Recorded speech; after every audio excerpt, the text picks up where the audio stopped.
दोस्तों आज की इस वीडियो में डीएलएड एंट्रेंस एग्जाम के लिए मोस्ट इंपॉर्टेंट क्वेश्चंस करने वाले हैं। चलिए दोस्तों स्टार्ट करते हैं। फर्स्ट क्वेश्चन, मौसमी गुब्बारों में बैलून्स में कौन सी गैस भरी जाती है? दोस्तों इसमें हीलियम गैस भरी जाती है। हीलियम, हाइड्रोजन, ये जो गैस है ना, ये ऑक्सीजन से हल्की होती है। ओके गैस, याद रखिएगा। नेक्स्ट क्वेश्चन है, ग्वाइटर जो बीमारी है, ये जो ग्वाइटर रोग है, ये शरीर के किस अंग से संबंधित है?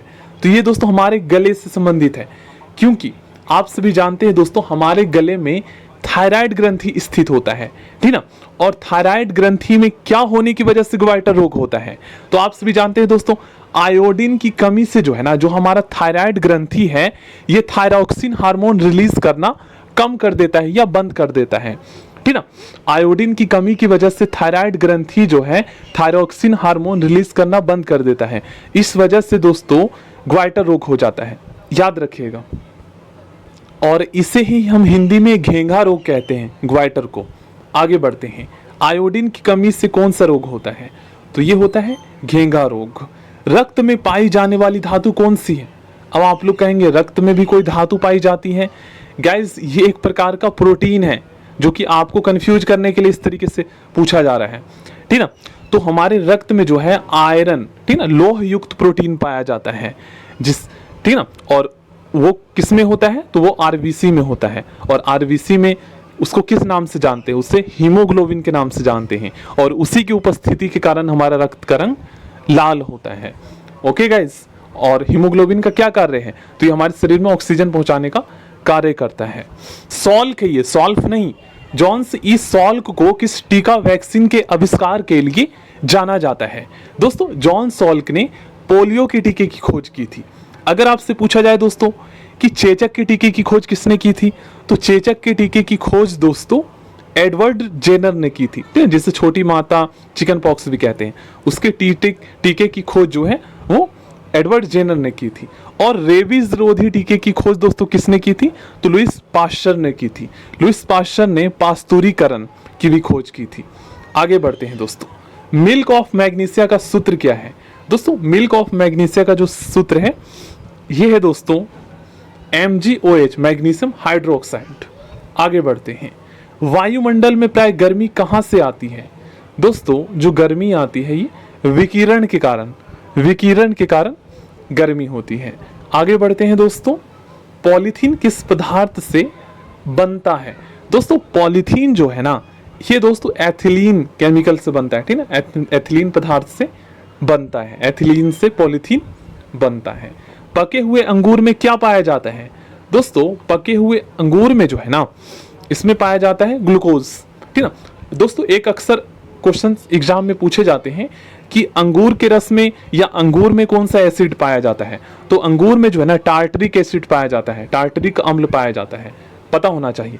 आनुवंशिकता के नियम किसने प्रस्तुत किए थे? दोस्तों आनुवंशिकता के जो नियम है, हेरिडिटी, ये प्रस्तुत किए थे दोस्तों मेंडल ने, ठीक ना, मेंडल ने, ग्रेगर जॉन मेंडल ने। गाइडिंग सोल नामक पुस्तक की रचना किसने की थी? दोस्तों इस पुस्तक की रचना जो है, इसका राइट आंसर ऑप्शन ए हो जाएगा। ओके गाइस, आगे बढ़ते हैं। साबुन उद्योग को मिलने वाला उपोत्पाद क्या है? दोस्तों साबुन उद्योग में जो है ना, जो केमिकल यूज किया जाता है, इसे हम क्या कहते हैं? ग्लिसरॉल। इसे हम ग्लिसरॉल कहते हैं, याद कर लीजिएगा। डायबिटीज की खोज किसने की थी? दोस्तों इंसुलिन की कमी से डायबिटीज होती है, और इसकी जो खोज है ये बेंटिंग ने की थी। सॉरी, ये डायबिटीज या इंसुलिन, क्योंकि इंसुलिन की खोज दोस्तों बेंटिंग एवं वेस्ट ने किया था। तो हो सकता है इंसुलिन पूछा गया हो कि इंसुलिन की खोज किसने की थी, तो बेंटिंग एवं वेस्ट ने की थी, क्योंकि डायबिटीज के उपचार के लिए ही इंसुलिन हार्मोन दिया जाता है। जब हमारा पेनक्रियाज अग्नाशय ग्रंथि इंसुलिन हार्मोन रिलीज करना छोड़ना बंद कर देता है, तो ऐसे में फिर उसे इंजेक्शन दिया जाता है इंसुलिन के ऊपर से, ठीक है, डायबिटीज रोग को ठीक करने के लिए।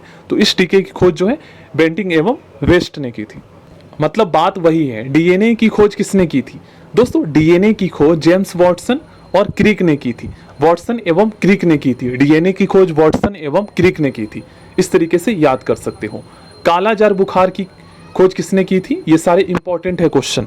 कालाजार बुखार की जो खोज है ये दोस्तों UN ब्रह्मचारी ने की थी। UN ब्रह्मचारी ने कालाजार बुखार की खोज की थी। क्लोरोफॉर्म की खोज किस वैज्ञानिक ने की थी? दोस्तों क्लोरोफॉर्म की जो खोज है ये जेम्स हैरिसन ने की थी। जेम्स हैरिसन ने। लीवेनहॉक ने निम्नलिखित में से किसकी खोज की थी? एंटोनी वॉन लीवेनहॉक ने दोस्तों, एंटोनी वॉन लीवेनहॉक ने बैक्टीरिया की खोज की थी। ठीक ना, एंटोनी वॉन लीवेनहॉक ने बैक्टीरिया की खोज की थी। अगर आपसे पूछा जाए दोस्तों कि माइक्रोबैक्टीरिया की खोज किसने की थी? माइक्रोबैक्टीरिया जो है ना वो ट्यूबरकुलोसिस टीबी बीमारी में और हैजे में, हैजा का जो बीमारी होता है उसमें पाया जाता है। तो उसकी जो बैक्टीरिया की जो खोज है ना वो रॉबर्ट कोच ने की थी। याद कीजिएगा, रॉबर्ट कोच ने की थी। आगे बढ़ते हैं। टीबी के कीटाणु की खोज किसने की थी? तो right answer Robert Koch.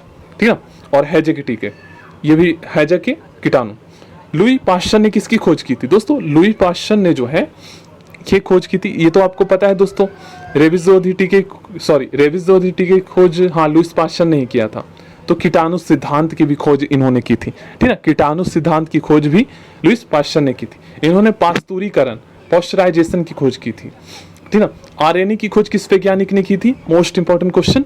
RNA की जो खोज है ये दोस्तों जेम्स वाटसन और आर्थर अर्ग ने की थी। जेम्स वाटसन और आर्थर अर्ग ने आरएनए की खोज की थी। टाइफाइड के कीटाणु की खोज किसने की थी? देखिए टाइफाइड में कौन सा कीटाणु पाया जाता है?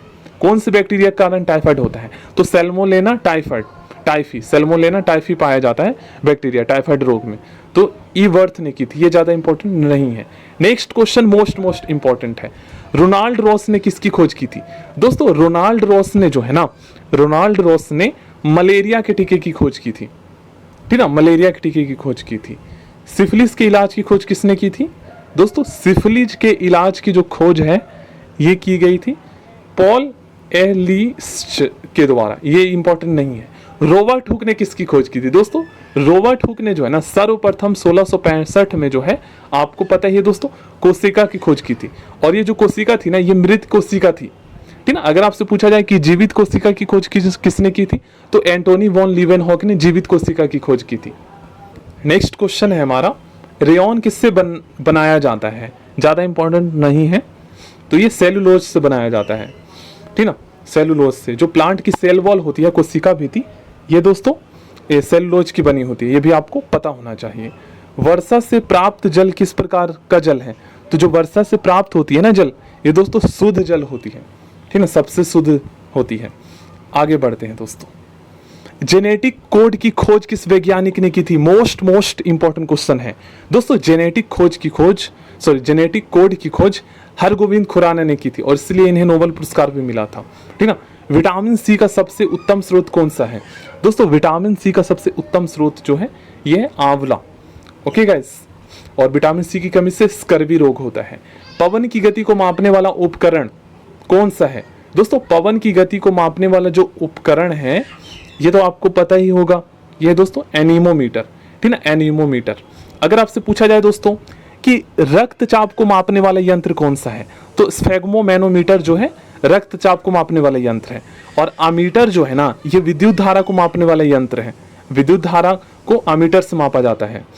और दोस्तों और अगर आपसे पूछा जाए कि अल्टीमीटर से क्या मापा जाता है तो पृथ्वी की सतह से किसी वस्तु की ऊंचाई मापा जाता है। ठीक है, अल्टीमीटर से। याद रखिएगा। गुरुत्वाकर्षण की परिभाषा किसने दिया था? आइजैक न्यूटन ने। सभी को पता है। फोटोग्राफी की फिल्म बनाने के लिए किस तरह तत्व का प्रयोग किया जाता है? तो फोटोग्राफी में जो तत्व प्रयोग किए जाते हैं ना उसके अंदर ये दोस्तों सिल्वर ब्रोमाइड, ठीक है, केमिकल है ये, सिल्वर ब्रोमाइड का प्रयोग किया जाता है। और कृत्रिम वर्षा करवाने के लिए सिल्वर आयोडाइड का प्रयोग पता होना चाहिए। तड़ित चालक बनाने के लिए किस धातु का प्रयोग होता है? देखिए तड़ित चालक का मतलब मैं आपको बताता हूँ। आसमानी बिजली से जो है ना घरों को, दीवारों को रक्षा के लिए, ठीक ना, आसमानी बिजली से बचाने के लिए जो है तड़ित चालक बनाया जाता है। ठीक ना, ये किसका बना होता है? तो कॉपर का बना होता है तड़ित चालक। ओके गाइस, रासायनिक दृष्टि से चूने के पानी को क्या कहते हैं? तो इसको कहते हैं दोस्तों कैल्शियम हाइड्रोक्साइड।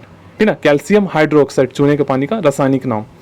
पेयजल में रोगाणु नाशी के रूप में किस तत्व का प्रयोग किया जाता है?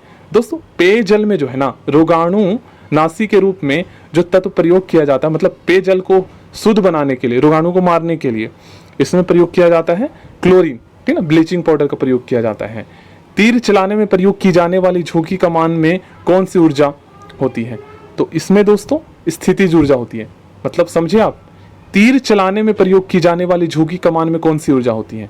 तो देखिए ऊर्जा तीन प्रकार की ऊर्जा होती है। एक होता है स्थितिज ऊर्जा, जिसे हम इंग्लिश में पोटेंशियल एनर्जी कहते हैं।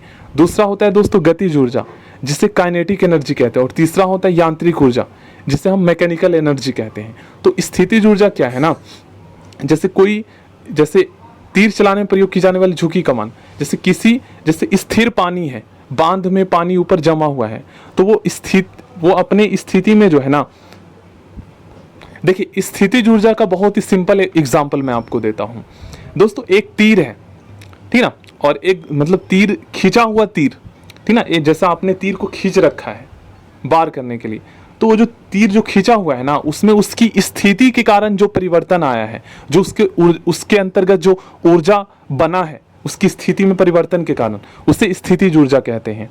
ठीक है, बांध में ऊपर रोका हुआ पानी अब ऊपर से नीचे गिरेगा तो वो स्थितिज ऊर्जा की वजह से एनर्जी जनरेट होगा और डायनेमो घूमेगा तो विद्युत ऊर्जा बनेगा। ठीक ना, तो ये स्थितिज ऊर्जा होता है।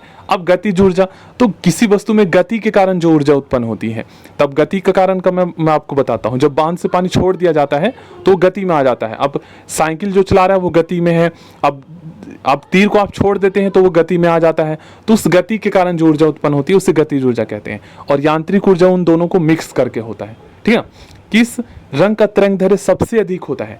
दोस्तों लाल रंग का तरंगदैर्घ्य वेवलेंथ सबसे अधिक होता है और बैगनी रंग का सबसे कम होता है। इसलिए रेड लाइट में जो है लाल